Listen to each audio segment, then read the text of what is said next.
everyone, Professor Sher. So this video is going to be for Finish in 4, and it's for the students who are like newcomers or like, and to help them to find like their career goal and to clear some doubts for them so that they can finish their bachelor degree in 4 years and with like a clear career goal kind of. Yep. And so the first questions I have for you is like, when you were in college, what helped you decide on a major or a career path that you want to start it? Well, ever since I was a kid, I always loved biology. I always knew I wanted to be a biologist. I didn't really know exactly what sort of biology. I kind of thought marine biology, ecology. So I got a general bio degree that just gave me a wide range of knowledge. I also took a lot of liberal arts courses because I don't believe that having only a science background is either important or the best way to go about developing a career. And so I kind of just let my interests guide me through coursework and through trying to find other sorts of opportunities. So, you know, I know that many people know that they want to go into neuroscience, or many people know they want to go into biochemistry. I didn't have that kind of knowledge when I was a student. I just knew that biology was going to be my thing. And I wanted biology, applied biology. I wanted to use the work that I was doing to better the planet, to better human existence on the planet. But beyond that, I didn't really have a direction. That's actually a big goal. And so I kind of want to elaborate on the point that you said you are more like going towards like liberal arts and not like specific for neuroscience or like certain biochem or certain topic. You know, like in bio major, we do have like integral bio kind of concentration and some other specialization. Do you think a student will be more prepared, or if they want to explore, they would be better off doing the integral bio, or the specialization also help them to explore? I really think it depends on where they are in how well focused they, within their own understanding of themselves, they are. If they know that they want to go into neuroscience, then do the neuroscience concentration. If you are looking to find out what sort of biology is most relevant to you, then you can do some more of the integrative kind of work. Not that any of them are exclusive. I wouldn't say only do this or only do that, but you know, tip the scales one way or the other based on, you know, how defined your knowledge of your own desires are. And really, it's about passion. It's about what interests you. It's about the things that make you want to ask questions. If you are studying something and your mind is constantly asking why and how, that's a good indicator that that's a field, or that that's an area of study that is well suited to you. If all you can think about is, why do I care? And how can I just get through this? Then you still need to do your best and to excel. But that may be an indication that that isn't necessarily a field that's going to give you the motivation for long-term stability and long-term success. You have to find the things that make you passionate. This is a great point. Find something that you want to ask questions. That actually, I didn't know this. Well, that's that you're not going to be able to keep going in any field if it's a field that you're not curious about.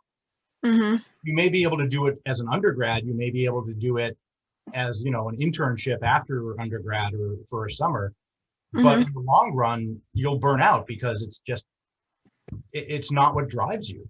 You have to know the things that drive you, because that's how you're going to succeed, because that's how you're going to put all your energy and your effort into it.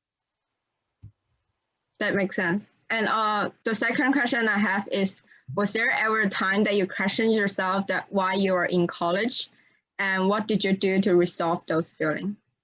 As any academic will tell you, I still doubt myself. It never ends. It's called imposter syndrome. Many people have it. Yes, there were many times in college that I doubted myself. I tried not to let, oh my God, I got a B- in this class, make me feel like it was the end of the world, but it's hard not to sometimes. But I think talking with my professors about, and I think that's one of the best ways to do it, is talk to your professors, not about, I don't like my grade, but how do you feel how do you feel my grade reflects what you saw in terms of my understanding? Because tests and exams don't always reflect how much you get out of a class. They're a metric that we need to use, but they are not the end product of your education. So talk to the professors in your class during the semester, and then after the semester, even after your grades are posted next semester, go, early the next semester, go back to the professor and, say, I didn't do so well grade-wise, but I feel like I learned a lot in this class. And I'm kind of wondering, what's your assessment of that? And get some perspective from your professors will be a huge help. It's hard in giant lecture classes because they don't know you personally often, but in the smaller classes, it's much easier for them to give you personalized feedback on, I noticed during discussions that you tended to reiterate questions instead of coming up with new questions yourself. And that might be something you need to work on, as an example. Yeah. Okay, that's great suggestions. And my third question is that, were there specific experience you remember that have great meanings to you? For example, like internships or job, or even like clubs, or are there any kind of experience you would recommend? Yeah, like I said, I didn't know what field I wanted to go into. When I graduated with a biology degree, I applied for a job on a Pacific Ocean year-long research study investigating whale behavior, and barely missed the deadline for the application. I put in my application like 4 days late, and so didn't get. And so I spent a summer working in a restaurant kitchen and working 14 hours a day in a hot, tiny little cramped kitchen. And it's a lot of hard work, but it teaches you that you can't just stop because you're tired or you don't feel like doing it. Because that's the kind of job where you're there to produce that food for the restaurant, and you don't have a choice to not do it.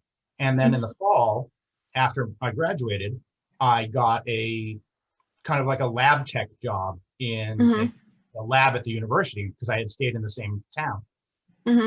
And that's when I started in with my higher education degree, my master's, because I stayed with that professor who I started working for as a lab tech and did my master's, and moved on and did other things, obviously got my PhD. But coming out of that very, very hard 14-hour day work, when I got into his lab and he gave me assignments, I worked constantly at it. And I didn't stop until I got done and learned what I needed to learn. And I think that that's really important, is don't let your fear of looking like you don't know what you're doing stop you from learning what you need to know. It's better to ask and to show that you don't know but are willing to work to figure it out than to be quiet and let time go by and nobody knows that you need help. Yeah. So I think that was really an important part, because that was the first time I had had jobs before, but nothing like that. And so that was the first time where it was really just drove home to me that sort of just keep going, just keep going. So the persistence and the attitude is like more important sometimes. It really is. It really is, because, you know, there are so many people out there in the world who are just as smart as me, who never had the opportunity.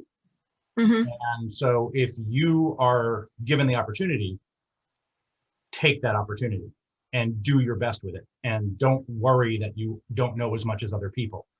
Just learn as much as other people. And ask for help. Ask for help along the way. All right. And my fourth question is like, how do you discover your interests and your career goals? This is more like in the long run, I guess. It's not like the first question, the major or career path. Yeah. No, that makes sense. Well, like I said, I was always interested in kind of ecological work and applied biology. And the lab that I happened to get that job in was an entomology lab, insect biology. And he was the head of integrated pest management studies, where you're trying to understand the plant insect ecosystems in order to minimize chemical pesticide use by doing different kind of cropping systems, doing different kind of introduction of parasite pests that will eat the crop pests and things like that. And so that kind of just fell in my lap, because I got the job with him, and he was the one who really guided me through finding an outlet for my interest in making the world a better place through biology. In this case, it happened to be through agricultural minimizing pesticides. Years later, after I got my doctorate in entomology, I had a postdoctoral position that ran out, and I applied for a job at a nearby institution that studied mammalian disease, Jackson Laboratory in Maine, and completely revamped. That's how I'm a neuroscientist now. I moved from agriculture to mammalian neuroscience by getting a job in a lab that was studying Lou Gehrig's disease, ALS, what I do now. But again, it was driven by my curiosity and my desire to make a change in the world. The first agriculture through ecology and trying to minimize pesticide use runoff into streams and aquatic environments, and then it moved into human medicine. So through it all is a common thread of what I'm interested in using my work for, but the specifics of what I do with it are not necessarily as important. On the other hand, there are people who know they always have wanted to be a neuroscientist. I knew people in grad school who always wanted to do ant taxonomy. All they ever wanted to do was travel around the world, find new species of ants, and do taxonomy on them. That's great. That was never the way that I was driven. I was driven by a very different thing, and the tools were less important than what I could use the tools for. Okay. So figure out what it is that you love. If you want to be an ant taxonomist, be an ant taxonomist. If you want to use biology in an applied way, become a research scientist in agriculture or medicine, work for a nonprofit, get MBA and a degree in neuroscience, and work on a board. I mean, there's so many different things that you can do. So figure it out. What is it out there in the world that you want to make a difference with?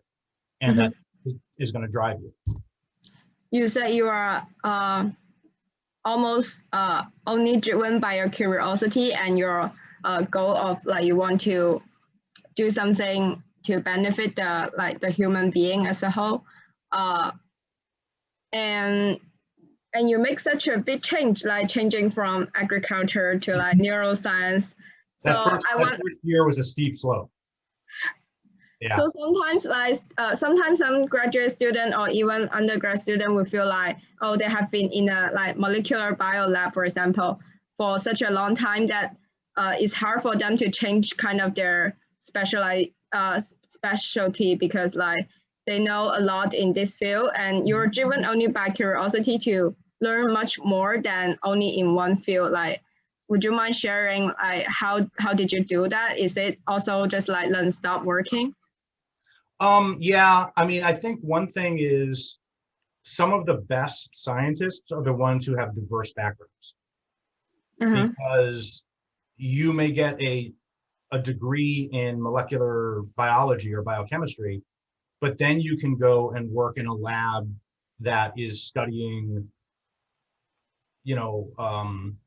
shark behavior, and realize that the marine ocean biochemistry is something that you have knowledge of the basic science, that the lab they may be more behaviorists, and they not even know how to look at chemical fluctuations in the water that could be affecting the behavior. Right? And so your expertise can be used in so many different fields.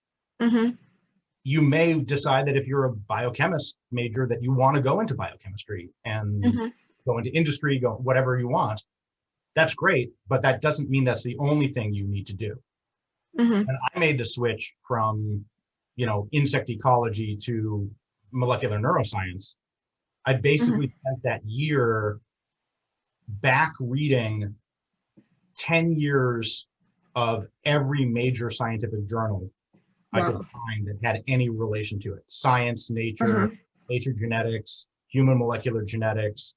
I went through probably 30 or 40 different journals and went back 10 years in their archives. And every week I would set an entire day aside to just go back through and read. And then I'd keep up every month with all of those. And it's, you're going to get a lot out of your education, but you're not going to be given everything you need to know through your coursework. You need to use the coursework as a stepping point to your own self-education. And that's where the curiosity comes in. Because if you're not curious about it, you're not going to go out and do it. If you are curious about it, you're going to use what's given to you by the professors in your courses to realize, oh, there's a whole bigger world in this field. I need to go and figure out what else is out there. So again, passion is going to lead you to do that. Okay. I feel like you already answered the next questions that I'm going to ask, but I'm still going to ask you that. What advice would you give an undergrad student who is having a challenge time deciding the path they want to follow? Ask for help. Okay. Talk to other students. Talk to your professors. Talk to the TAs who are graduate students in the field that you're studying. Use counseling services on campus, like career counseling and things like that. These other people don't know more about you than you do, but they may know more about opportunities and challenges than you do. And so they can give you guidance and help and advice that you can then choose or choose not to take. But if you don't go outside of that, all you have is your perspective. And if you're already feeling stuck and don't know what to do, it's harder to get out of that by yourself than it is by asking others around you. And even other students in the class. Other students in the class may be at the same place in their undergraduate career as you are, but they are going to have different perspectives because of different classes that they've taken and different life experiences. Talk to them about that kind of stuff. Okay, and my last question is, what would you recommend students to do so that they can narrow down their interest among many aspects in neuroscience?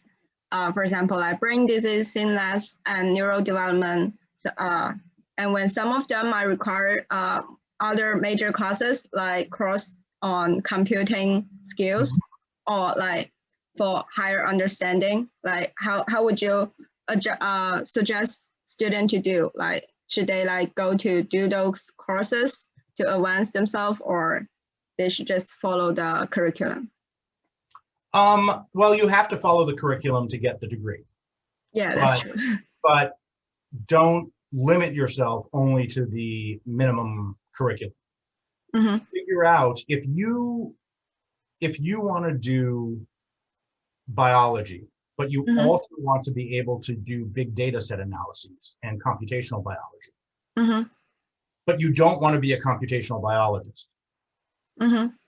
Figure out how within the required curriculum, and again, talk to the departmental undergrad coordinator. Figure out how can you work in a few computational classes into your degree program. Maybe the department already has a way of doing that you're not even aware of, right? Again, I think the hardest part for students and the biggest sticking point is asking for help. Okay. Don't just ask for help to say, I need an A in this class in order to go to med school. Say, I'm trying to figure out how I can best guide myself and prepare myself and train myself to be as successful as possible.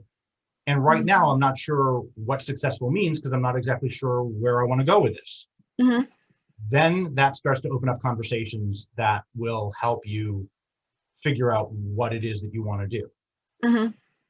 Because there's going to be grad students who know a lot more about what the field looks like 5 years from where you are, right? Yeah. And so they're going to have knowledge of, yeah, if you want to do this, you really need to take this class and this class, and you really should talk to the professor, and you should think about, is this the kind of thing that you want to be?